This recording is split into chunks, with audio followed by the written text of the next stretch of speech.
ये ईयर 1980 था और दुनिया आर्थिक संकट के बीच में फंसी हुई थी। सोने के दाम आसमान छू गए थे, देश में गरीबी आ गई थी और बहुत से लोग जल्दी पैसा बनाने के तरीके की तलाश कर रहे थे। अब ये पुरुषों के एक समूह का मामला था जो दक्षिण अमेरिका के एक छोटे से तटीय शहर में रहते थे।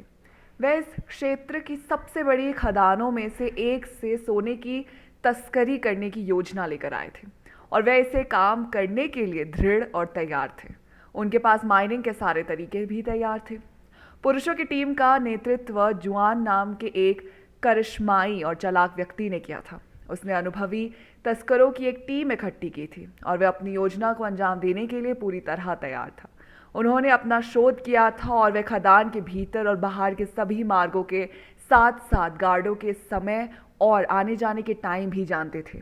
गार्ड्स को भरोसा था कि वे बिना किसी समस्या के नौकरी से हाथ धो सकते हैं, इसीलिए वो उन तस्कर के समूह के साथ हो गए। एक रात उन्होंने सभी चौकीदारों को मारा। वे खदान में घुस गए, पहरेदारों पर काबू पा लिया और बड़ी मात्रा में सोना लेकर वहां से भाग गए।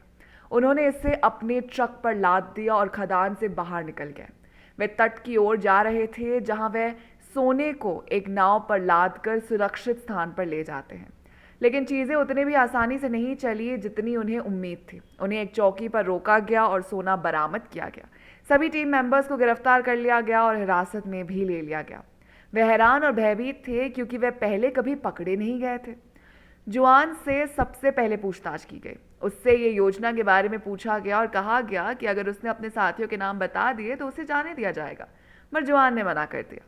वह जानता था कि वह समूह का नेता है और उसे अपने कार्यों की जिम्मेदारी लेनी थी।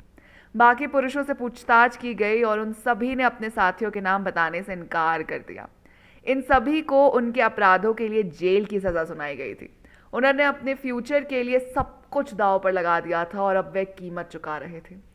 लेकिन उनकी कहानी यही खत्म नहीं हुई। वे सभी खूंखार अपराधी थे और उन्हें जल्दी एहसास हो गया कि वे अपने कौशल का उपयोग जेल में अपना भाग्य बनाने के लिए भी कर सकते हैं। वे बाहर से अपने संबंधों का उपयोग करते हुए जेल में सोने और अन्य इलीगल वस्तुओं की तस्करी करने लगे।